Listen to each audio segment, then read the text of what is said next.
Bismillahirrahmanirrahim. Assalamualaikum warahmatullahi wabarakatuh. Kita masuk ke minggu 11. Minggu 11 kita akan bahas tentang analisis kebangkrutan dalam sebuah perusahaan. Jadi kalau tugas besar kalian adalah menganalisa apakah perusahaan itu sehat atau enggak, berarti salah satunya adalah kalian harus menganalisa juga apakah perusahaan itu mengalami kebangkrutan enggak, punya ciri-ciri akan mengarah ke kebangkrutan apa enggak. Maka dari itu ada alat namanya analisis kebangkrutan. Jadi dia mau mendeteksi apakah kira-kira ini kedepannya bakal bangkrut apa enggak ya, kayak gitu. Oke, kita masuk ke definisi. Kebangkrutan itu apa sih? Kebangkrutan adalah analisis untuk memperoleh tanda-tanda awal tentang kebangkrutan. Berarti tanda-tanda awal agar apa? Agar analis atau perusahaan itu bisa mengantisipasi sebelum terjadinya pailit atau kebangkrutan sebenarnya. Kebangkrutan biasanya diartikan secara awam adalah sebagai kegagalan perusahaan dalam menjalankan kegiatan operasi perusahaan untuk menghasilkan laba.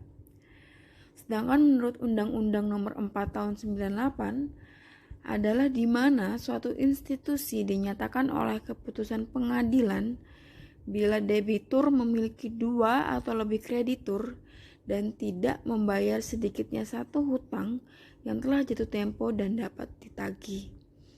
Jadi kalau pengertian yang tadi yang sebelumnya adalah kalau bangkrut itu berarti perusahaan tidak bisa menjalankan operasional dengan benar lagi sehingga tidak bisa menghasilkan laba atau labanya berkurang secara drastis.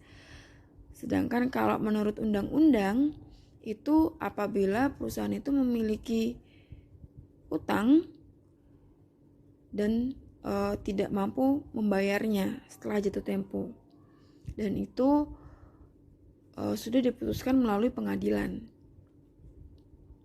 Sedangkan menurut Lesmana tahun 2003, kebangkrutan adalah resiko kebangkrutan berhubungan dengan ketidakpastian mengenai kemampuan atas suatu perusahaan untuk melanjutkan kegiatan operasinya jika kondisi keuangan yang dimiliki mengalami penurunan.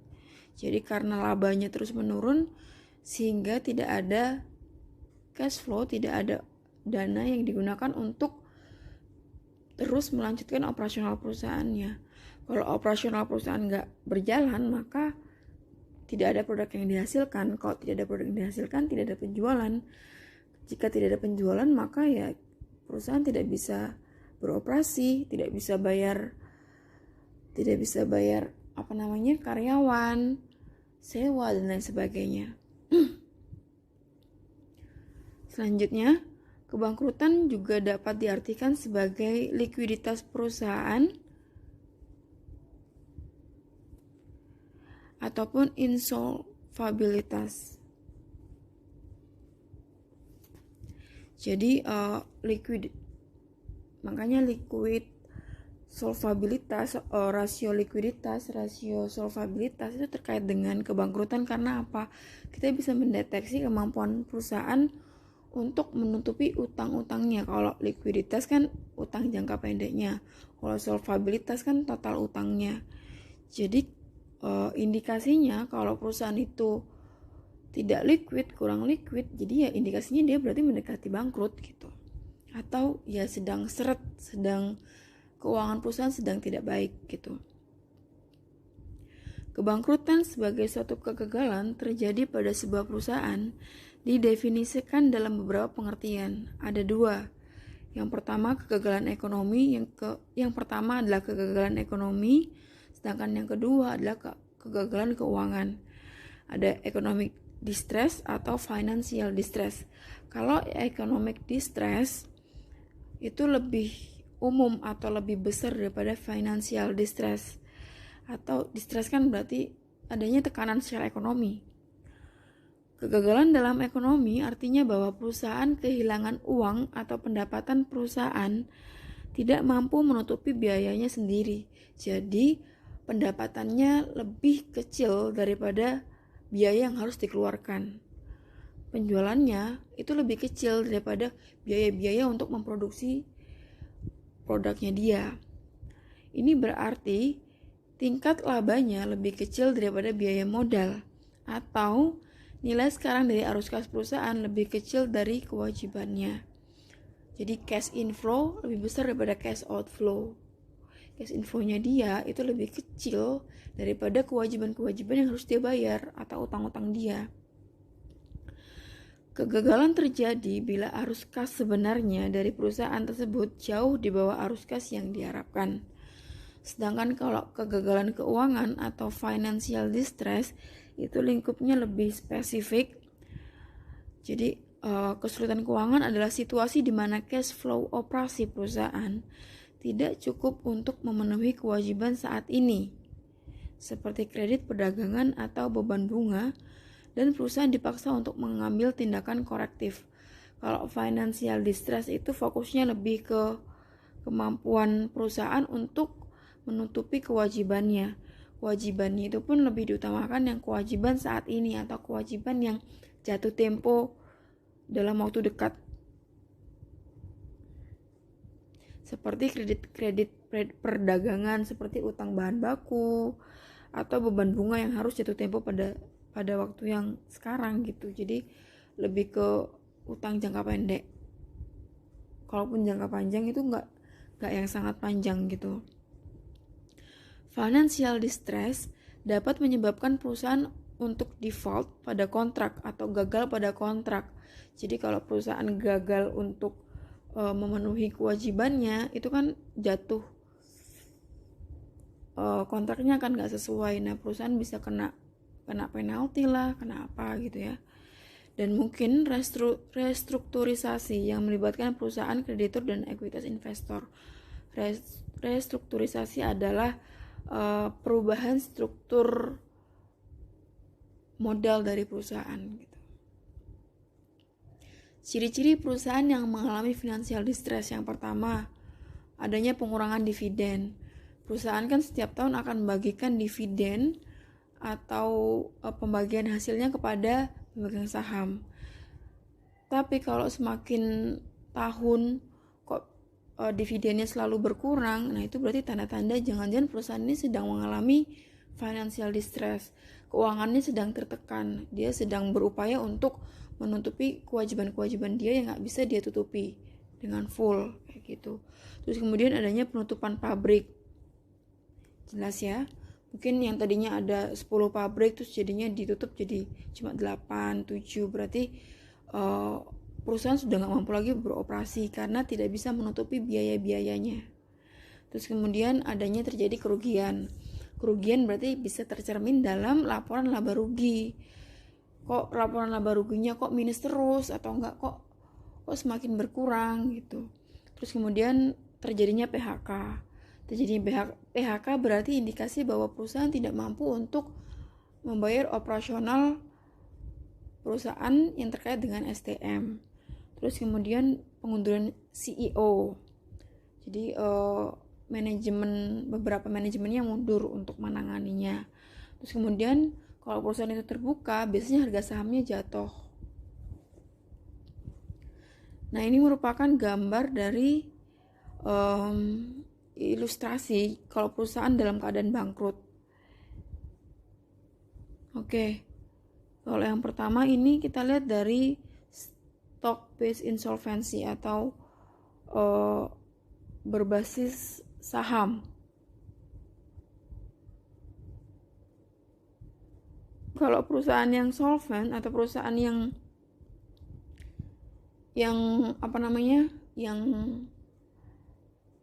layak, yang mempunyai dana yang cukup, itu seperti ini. Ini kan neraca ya, seperti yang kalian tahu, ini persamaan akuntansi. Sini aset, sini ini debt dan equity. Nah, kita bisa lihat bahwa asetnya dibiayai dengan debt dan equity, dan mereka seimbang gitu ya. Aset yang dimiliki perusahaan itu dibiayai oleh debt dan equity. Dan debt asetnya sama dengan debt dan equity balance. Sedangkan kalau pada perusahaan yang tidak solvent atau tidak sehat atau mengalami financial distress, maka asetnya itu lebih kecil daripada utangnya dia. Kita bisa lihat ada negative equity. Jadi utang dia itu lebih besar daripada aset yang dia miliki. Berarti ada kelebihan utang yang tidak bisa dibayar oleh perusahaan. Sedangkan kalau yang kedua ini berdasarkan flow based insolvency atau berdasarkan arus kas. Kita bisa lihat kurvanya itu negatif. Dia mencapai pada titik tertentu cash flow-nya ini tidak bisa menutupi contractual obligation. Contractual obligation itu berarti perjanjian utang. Jadi di awal dia masih bisa menutupi contractual obligation-nya, tapi semakin lama dia semakin menurun dan akhirnya ada kurva di bawah garis contractual obligation. Itu berarti garis di bawah cash flow-nya itu di bawah dari obligasinya. Jadi nggak bisa menutupi obligasi atau tidak bisa menutupi kewajiban-kewajiban dari perusahaan. Gitu. Oke, bagaimana cara memprediksi kebangkrutan perusahaan sih? Nah, di sini ada namanya model Z-score. Ini ditemukan oleh Altman. Z-score ini memberikan formula atau rumus yang berfungsi untuk memprediksi potensi kebangkrutan suatu perusahaan. Jadi kalau financial distress itu belum bangkrut tapi menuju ke bangkrutan. Ya. Jadi sebelum kita mau mengatakan perusahaan ini bangkrut nih, itu berarti kita harus menguji apakah dia financial distress, apakah dia mengalami stres keuangan gitu ya. Nah, ada namanya model Z-score. Dia menggunakan angka-angka dalam laporan keuangan suatu perusahaan. Ini dalam bentuk persamaan. Z sama dengan bla bla bla gitu ya. Ada dua model Z-score, yaitu yang pertama yang original, yang kedua yang revisi atau yang sudah direvisi. Kalau model Z-score yang original itu digunakan untuk perusahaan yang publik, berarti yang TBK, perusahaan yang ada di Bursa Efek Indonesia dan perusahaan manufaktur. Kita udah pernah bahas perusahaan manufaktur itu perusahaan yang memiliki padat karya. Jadi dia memiliki banyak perlengkapan mesin-mesin kayak gitu. Atau kalian bisa Google ya. Terus kemudian kalau yang model Z-score revisi itu digunakan untuk perusahaan private atau yang tidak terdaftar di Bursa Efek Indonesia dan perusahaan non-manufaktur. Perusahaan non-manufaktur itu seperti perusahaan jasa, bisa aja kayak bank, asuransi, dan lain sebagainya. Itu berarti menggunakan model Z-score yang revisi. Oke. Rumusnya adalah kalau yang original untuk perusahaan publik dan perusahaan manufaktur, rumusnya adalah Z sama dengan 3,3 EBIT per total aset ditambah 1,2 net working capital per total aset ditambah 1,0 sales per total aset ditambah 0,6 market value equity per book value equity ditambah 1,4 accumulated return earning per total aset. EBIT total aset jelas, net working capital itu CA dikurangi CL atau current asset, aset lancar dikurangi current liability atau utang jangka pendek. Jadi net working capital adalah aset jangka pendek dikurangi utang jangka pendek. Current asset kurangi current liability per total asset sales per total asset jelas. Market value equity itu adalah harga saham, rata-rata harga saham dikali jumlah saham beredar per book value equity adalah total equity di di neraca. Terus kemudian accumulated return earning itu berarti return earning, laba ditahan yang ada di neraca dibagi dengan total aset. Jelas ya? Oke, jadi ini cara bacanya. Kalau hasil dari Z-score kamu adalah lebih besar atau sama dengan 2,99 berdasarkan laporan keuangan, maka perusahaan dianggap aman atau jauh dari financial distress. Kalau hasilnya 2, lebih kecil atau sama dengan 2,675 atau lebih kecil dari 2,99, maka berada pada area abu-abu. Artinya terdapat kondisi keuangan yang perlu mendapat perhatian. Jadi gak sepenuhnya distress, tapi ada beberapa hal yang perlu mendapat perhatian. Itu bisa dianalisa lagi. Dari Z-score tadi yang kayaknya minus itu yang mana, yang kayaknya tertekan itu yang mana gitu, akun yang mana gitu. Jadi kalau Z-score lebih kecil dari 2,99 dan lebih besar atau sama dengan 2,675, itu cara bacanya ternyata. Terus kemudian jikalau Z-score lebih kecil dari 2,675 dan Z-score lebih besar atau sama dengan 1,81, ada kemungkinan akan bangkrut dalam kurun waktu 1 tahun gitu. Jadi masih ada waktu 1 tahun sebelum dia bangkrut. Jadi kita masih bisa memperbaiki nih, tapi secepatnya harus diperbaiki, karena kalau terus-terusan dibiarkan seperti ini maka akan bangkrut. Dan apabila Z-score-nya lebih kecil dari 1,81, perusahaan berpotensi kuat akan mengalami kebangkrutan. Jadi kalau sudah bangkrut udah susah untuk diselamatkan. Jadi kalau masih financial distress ini masih bisa gitu diselamatkan gitu ya. Nah, ini merupakan rata-rata rasio 1 tahun perusahaan yang akan bangkrut. Jadi ini penelitian gitu ya. Biasanya kalau perusahaan yang bangkrut itu net working capital per total asetnya itu minus 6,1%.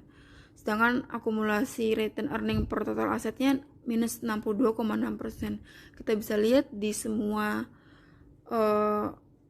akun di model itu kebanyakan memang udah sangat buruk, yaitu dia minus semua dan sales per asetnya 150%. Sedangkan pada perusahaan yang gak bangkrut itu biasanya ya sehat, dia gak minus ya, 41,4%, 35,5%, 15,4%. Biasanya kalau kayak gini nilainya di permodelannya, tandanya biasanya pasti perusahaan itu kurang lebih pasti dalam keadaan yang sehat atau aman ya. Terus kemudian ini untuk yang model Z-score yang revisi untuk perusahaan yang private dan juga non manufaktur. Rumusnya adalah 6,56 net working capital per total aset tambah 3,26 accumulated return earning per total aset 1,05 ditambah 1,05 EBIT per total aset ditambah 6,75 book value of equity per total aset. Terus kemudian dia punya persyaratan kalau Z-score lebih kecil dari 1,23 berarti perusahaan akan bangkrut.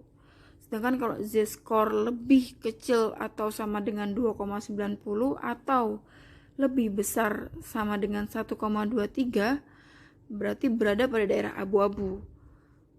Nggak bisa dibilang aman, bisa juga dibilang akan bangkrut. Jadi ada hal-hal yang perlu diperbaiki.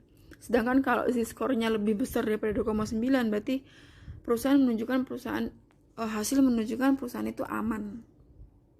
Gitu. Berikut contoh dari Z-score US Composite Corporation berusaha untuk meningkatkan lini kredit melalui First National State Bank. Direktur Departemen Pengkreditan First National State Bank menggunakan model Z-score untuk menentukan kelayakan kredit. US Composite Corporation merupakan perusahaan private, jadi model revisi Z-score yang digunakan. Jadi karena US Composite, jadi ini ada bank namanya Bank First National State, pengen memberikan kredit kepada perusahaan US Composite Corporation. Jadi dia mau tahu apakah perusahaan ini sehat atau enggak dengan menganalisa kebangkrutannya, apakah perusahaan ini mengalami financial distress atau enggak. Nah, dia menggunakan Z-score. Karena US Composite ini adalah perusahaan yang belum go public, masih tertutup, maka yang digunakan adalah yang model revisi Z-score. Ini merupakan neraca dari US Composite Corporation. Nah, data-data ini yang bisa digunakan untuk menghitung Z-score-nya. Oke, net working capital 275. Itu didapatkan dari current asset kurangi current liability. Total current asset yang di sini dikurangi current liability yang di sini. Nah, itu nanti didapatkan 275 per total asetnya 1,879. Hasilnya 0,146. Terus kemudian akumulatif return earning ada di sini juga. Mana ya, akumulatif return earning 390 ya. Berarti 390 total asetnya sama. EBIT 219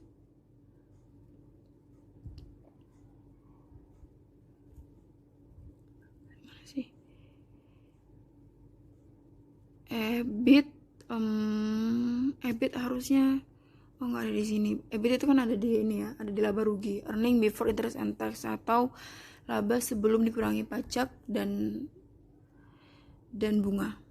Ada di di laporan laba rugi.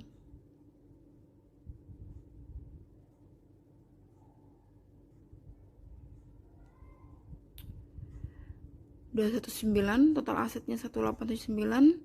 Terus kemudian book value of equity 805, itu dari sini total equity-nya 805. Maka book value of equity-nya 805, total liabilities berarti total utangnya dia current liability 486 tambah 588. Liabilities-nya yang dipakai total long term ya. Oke, total long term 588, hasilnya 1,69. Setelah kita hitung 6,56 kali 0,146, 3,26 kali 0,208 dan seterusnya, hasilnya adalah 10,96. Terus kita lihat lagi prasyaratnya, ternyata Z-score di atas 2,9, maka US Composition Corporation dianggap aman, dan karena aman berarti layak memperoleh kredit dari bank tadi. Oke. Kayak gitu cara menganalisanya. Kalaupun emang, dan ini masih bisa dianalisa lagi, bisa lebih panjang lagi. Jadi kalau abu-abu seperti apa analisanya, kalau tidak aman seperti apa analisanya, kalau aman apa sih menyebabkan aman, nah itu bisa dianalisa lebih lanjut. Terus kemudian cara-cara dalam menghadapi financial distress, yaitu karena kebanyakan financial distress itu karena utang yang terlalu banyak dan tidak bisa menutupi jatuh temponya dia, padahal udah jatuh tempo tapi belum bisa membayar. Maka yang bisa dilakukan adalah yang pertama menjual aset atau menjual peralatan perlengkapan yang mungkin bisa dijual, atau menjual tanah yang mungkin daripada tanahnya itu nganggur mending dijual gitu ya. Terus kemudian merger dengan perusahaan lain. Merger itu berarti gabung sama perusahaan lain. Terus kemudian mengurangi belanja modal serta pengembangan dan penelitian. Jadi kalau mengurangi belanja modal berarti adanya penghematan. Serta kalau ada R&D ya di stop dulu atau dikurangi dulu. Terus menerbitkan surat-surat berharga. Kalau menerbitkan surat-surat berharga itu berarti kita menerbitkan obligasi, kita menerbitkan surat utang yang baru. gitu ya. Kemudian bertukar hutang untuk ekuitas. Jadi utang yang kita punya kita bayar pakai ekuitas atau kita bayar pakai modal. Terus kemudian selanjutnya negosiasi dengan bank atau kreditur. Ya, kalau masih bisa dinego ya nego dulu. Kalau bisa jatuh temponya diperpanjang gitu. Terus kemudian atau mengajukan pay-late. Kalau mengajukan pay-late itu berarti mengajukan ke pengadilan. Kalau mengajukan ke pengadilan maka biasanya akan dianggap bangkrut dan bisa dilikuidasi. Jadi peralatan-peralatan perlengkapan aset-aset dari perusahaan bisa dijualkan dan kemudian dibayar untuk melunasi utang. Nah, ada yang namanya likuidasi. Likuidasi adalah penjualan aktiva non-kas dari persekutuan karena perusahaan persekutuan atau perusahaan sudah tidak memungkinkan untuk menjalankan kegiatan operasinya. Tujuan utama likuidasi yaitu untuk melakukan pengurusan dan pemberesan atas harta perusahaan yang dibubarkan tersebut. Jadi likuidasi itu berarti ketika perusahaan sudah tidak bisa lagi diperbaiki dan akan dibubarkan. Kalau dibubarkan berarti semua aset-asetnya dia yang bisa dijual akan dijual. Nah, hasil penjualan itu biasanya digunakan untuk menutupi utang-utangnya, menutupi semua kewajiban-kewajibannya. Kalau sudah bisa menutupi semua kewajiban-kewajibannya, baru kemudian jika ada sisa, maka bisa dibagikan ke pemegang saham atau pemilik-pemiliknya. Nah, likuidasi ditempuh apabila para kreditur berpendapat bahwa prospek perusahaan tidak lagi menguntungkan. Kalau masih bisa menguntungkan, maka akan diselamatkan. Tapi kalau jika tidak, ya udah dilikuidasi aja, dibubarkan aja sekalian. Kalaupun ditambah modal atau merubah kredit menjadi penyertaan, tidak terlihat membaiknya kondisi perusahaan. Jadi udah nggak bisa diperbaiki lagi, walaupun udah mau ditambahin modal. Kalau emang kayaknya nggak bisa, ya mending dibubarkan. Aturan prioritas dalam likuidasi adalah aturan prioritas mutlak. Jadi maksudnya ketika hasil likuidasi itu kan nanti menghasilkan sejumlah uang.